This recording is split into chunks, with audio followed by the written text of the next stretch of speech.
Bom, pessoal, hoje a gente continua falando sobre as peças de Ésquilo, mas em especial, esse é um vídeo bastante especial porque a gente começa falando sobre a Orestia de Ésquilo, que nada mais nada menos é uma trilogia falando sobre uma das maldições mais conhecidas da mitologia grega, que são as maldições dos Atridas. Mas quem são os Atridas? Do que se trata a Orestia? Você vai saber tudo agora.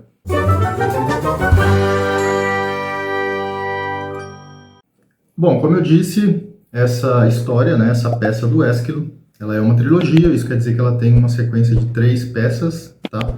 Onde elas chamam-se Agamenon, Coéforas e Eumênides.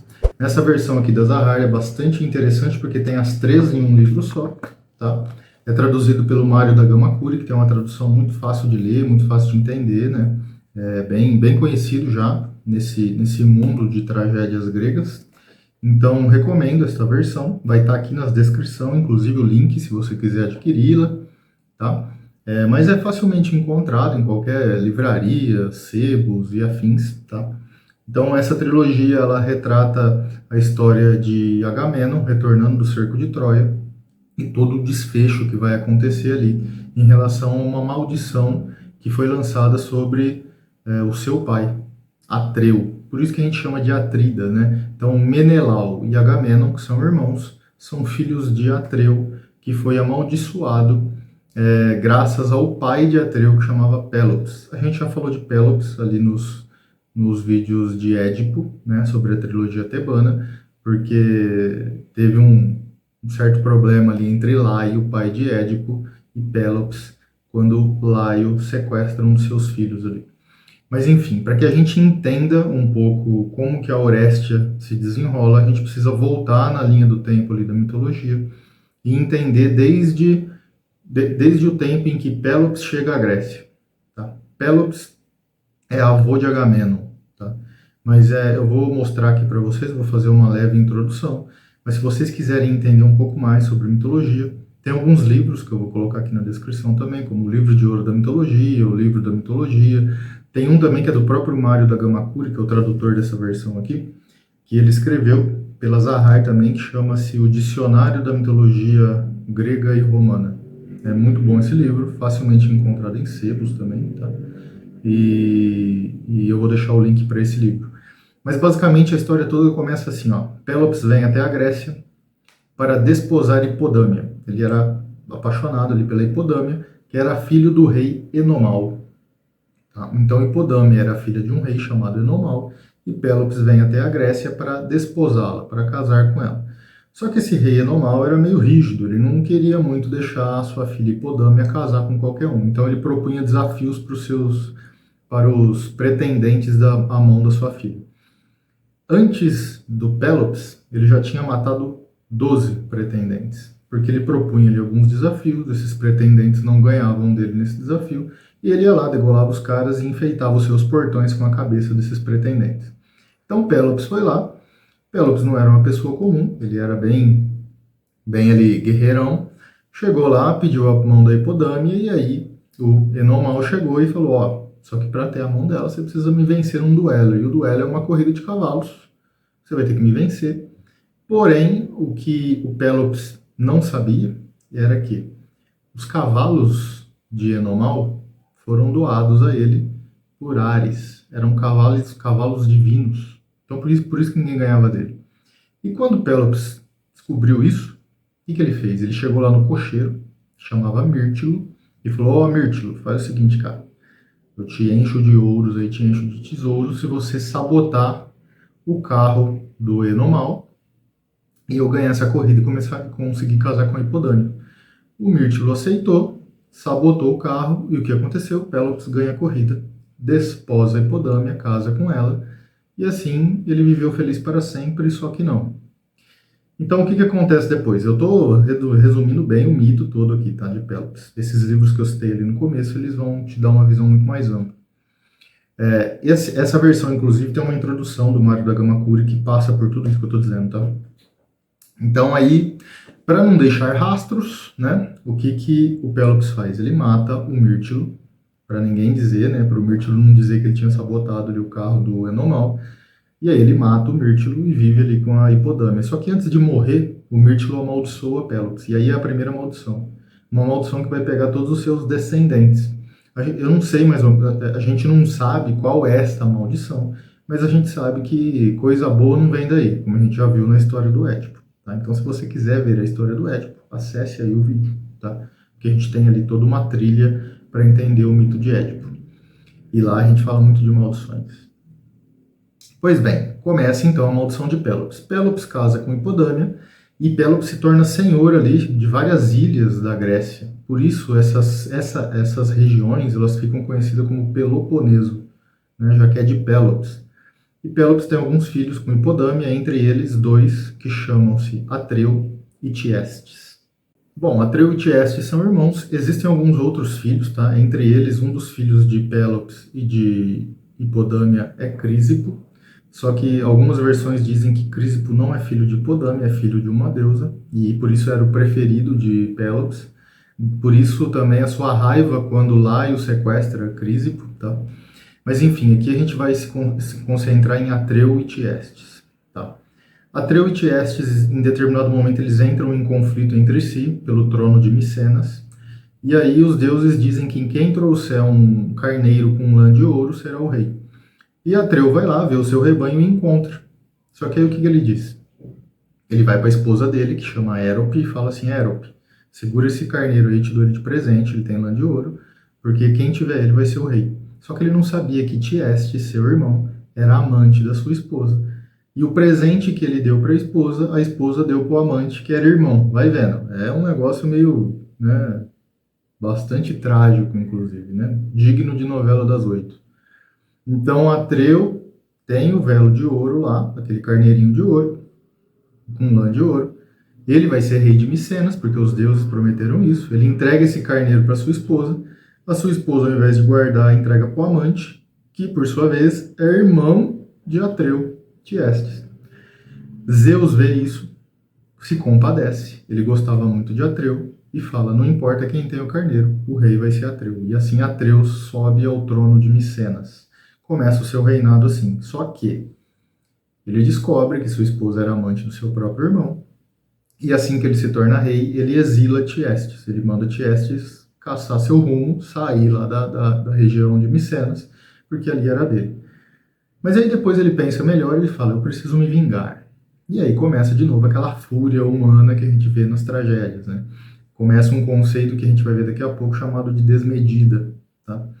Então ele perde a mão, tá? E ao perder a mão nos seus atos, ele faz o seguinte: bom, eu vou fingir que eu perdoo o Tiestes, eu vou chamar ele para cá, vou fingir que eu vou fazer um jantar de boas-vindas, e aí eu vou pregar ele vai ter o que ele merece.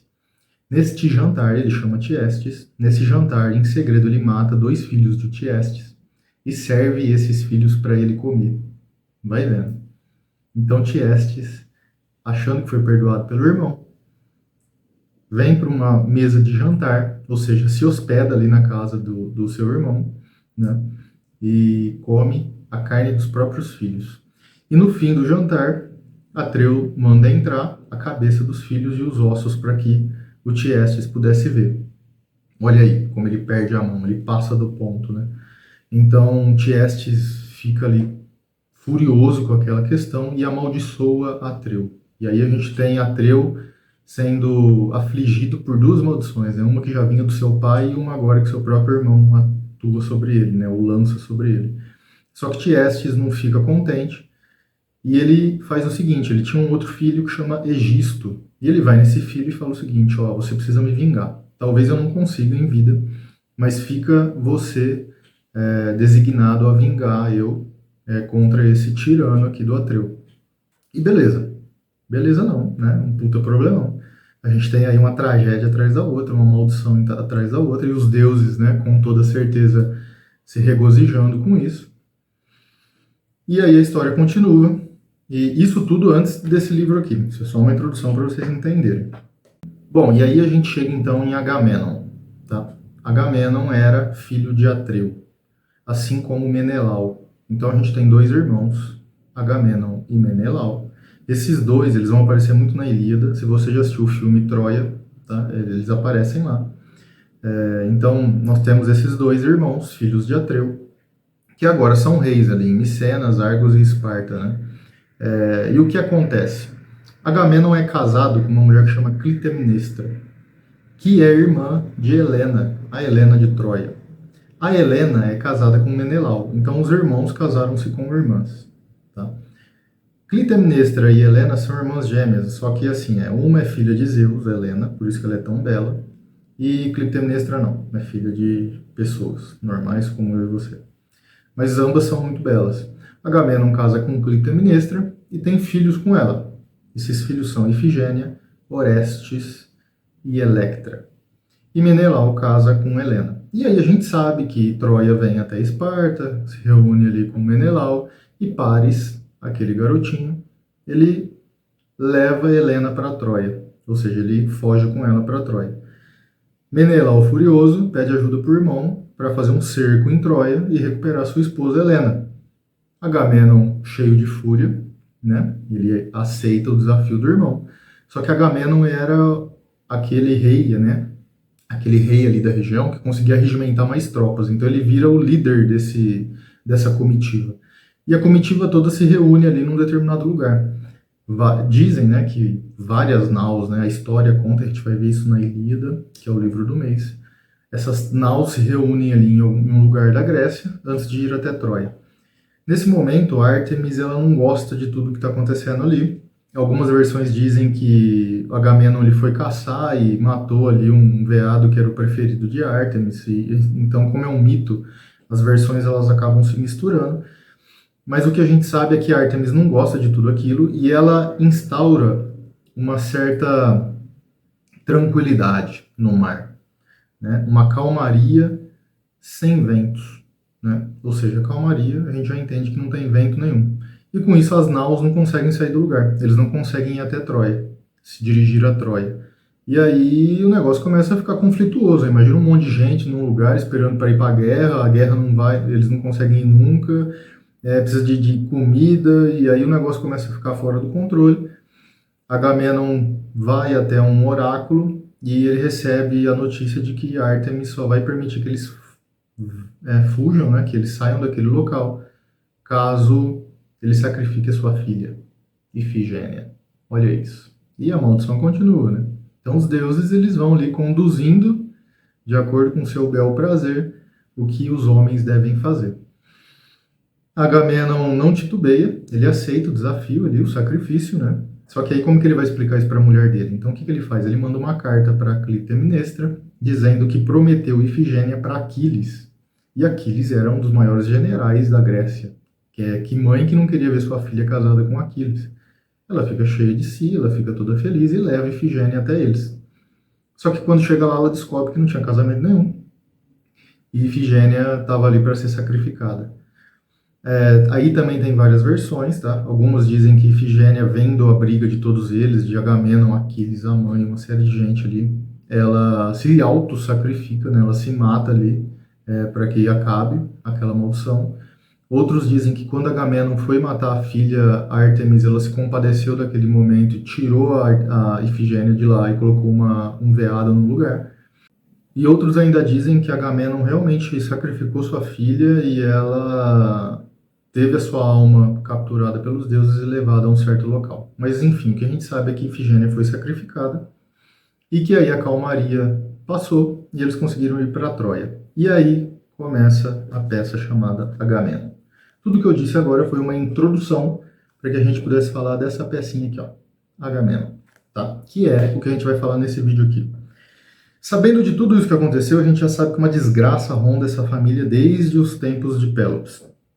Sabendo de tudo isso, então, Agamenon vai para o cerco de Troia e lá ele fica 10 anos. Clitemnestra não consegue perdoá-lo por conta da morte da filha e trama ali uma vingança. Tá? Nessa vingança, ela toma como amante um cara chamado Egisto, que é aquele filho de Tiestes, ou seja, primo de Agamenon. E ela torna-se sua amante e começa a confabular com ele como que ela vai matar Agamenon quando ele regressar da guerra, se ele regressar. Então, o que eles fazem? Eles implantam um regime de vigilância. Eles colocam fogueiras nos montes, partindo do alto do castelo onde eles estavam até os montes, para que vigilantes pudessem ver quando o marido retornasse.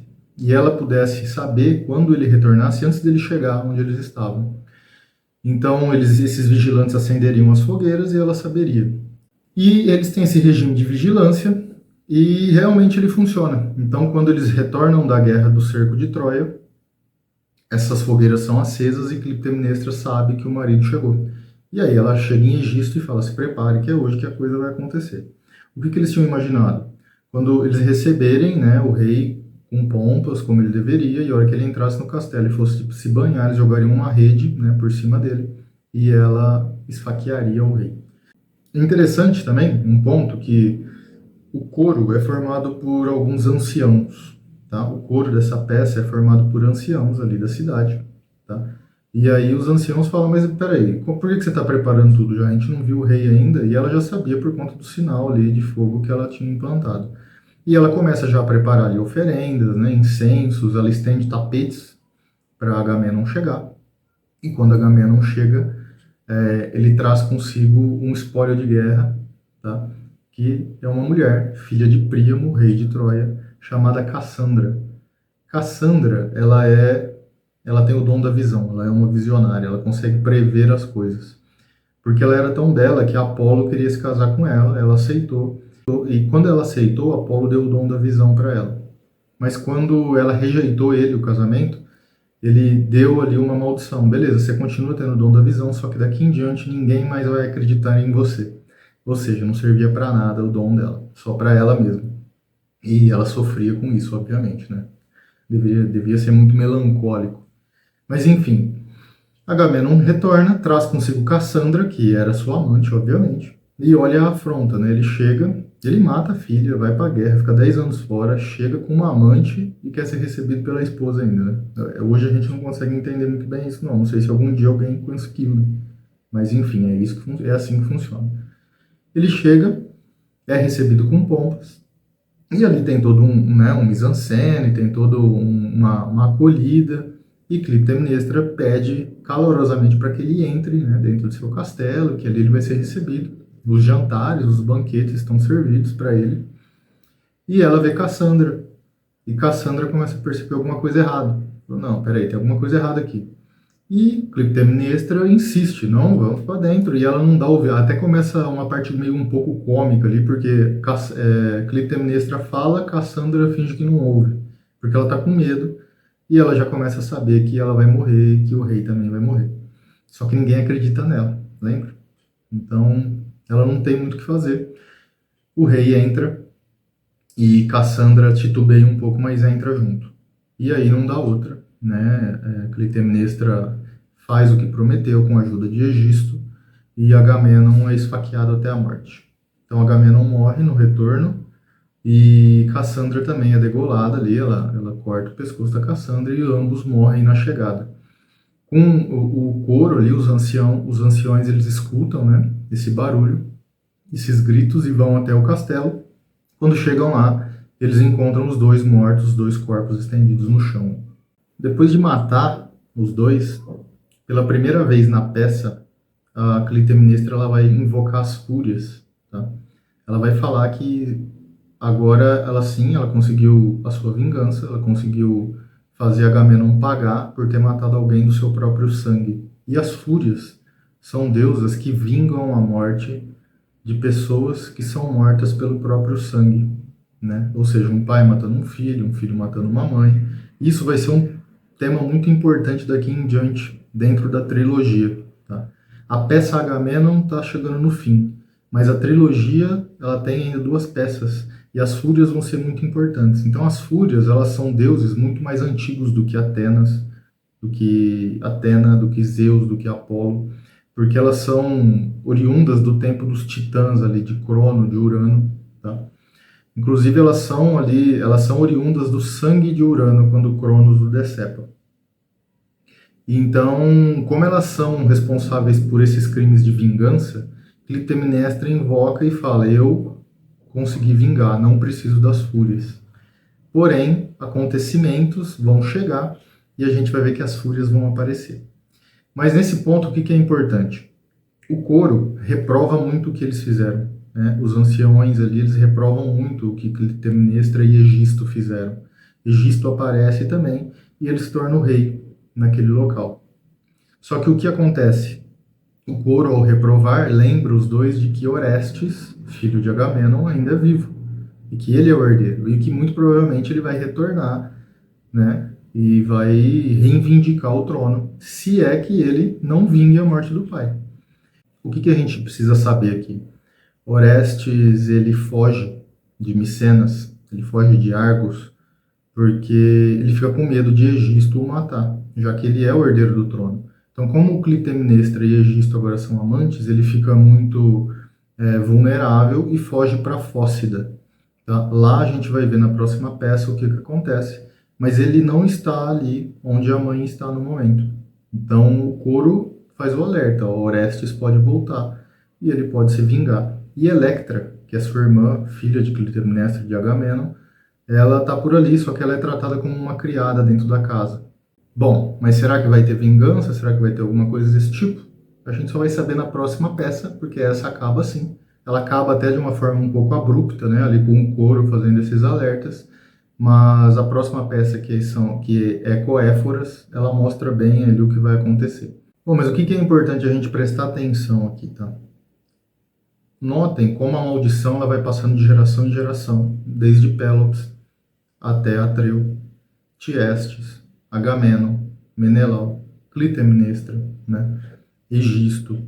Todas essas pessoas estão envoltas em uma maldição que começou lá em Pélops. Assim como ali a maldição de Édipo, né? No mito de Édipo. Todas essas pessoas, em algum momento, elas perderam a mão das suas ações. Né? O que é perder a mão? Né? Eles passam do ponto.